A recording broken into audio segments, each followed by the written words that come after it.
Hello, hello, કિશોર છે? અલા મુકુંદ દાદા, તમે એટલે જીવો છો? આટલી ગરમી છે તોય? કુલરની સામે બેઠો છું, મને કશું થવાનું નહીં. જીવી સચ, ખાલી ઘરની બહાર નથી નીકળાતું. ત્યાં ઉંમરે ખાલી પીઠ જ બહાર નીકળે. તો ભાઈ શાંતિ રાખ ને. ઉંમર શું કે?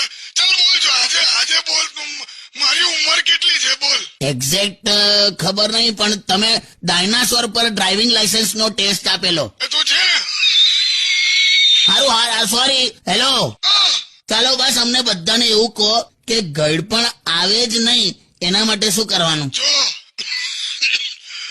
તમે રેગ્યુલર ઊંઘ લો ને થોડા ટાઈમે, તો તમે ગળપણ સુધી પહોંચો જ નહીં. ક્યાં બાત હે. એકાદ વાર ગાડી ચલાવતી વખત ટ્રાય કરો. તો છે ને બાજુ. એવું નહીં, ગાડી ચલાવતી વખતે તમે એકાદ ઊંઘ લઈ લો ને તોય ઘડપણ સુધી ના જ પહોંચાય એમ કહું છું. સારું, ચલો શેના માટે ફોન કર્યો એ કહો. શું હોય? મારે તો લગ્ન કરાવી દે ચાલ. લા યાર, આ માણસ નહીં જપે યાર. અલા તમારી ઉંમર તો જો યાર. ઓ તમારું બર્થ સર્ટિફિકેટ પણ એક્સપાયર થઈ ગયું છે. અને તમે તો એટલા બધા ગયડા છો, વર્ષો જૂના, કે હવે તમને ગેસ થાય ને તો પણ ધૂળ છૂટે જ. સખત બોલ્યો તું. મારે વાત જ નહીં કરવી. આ તો મૂકો ને, પણ ખોટું જીવ્યા કરો છો યાર. ચલો ગુજરી જાઓ તો, ચલો કમ ઓન. હેલો, છે ને?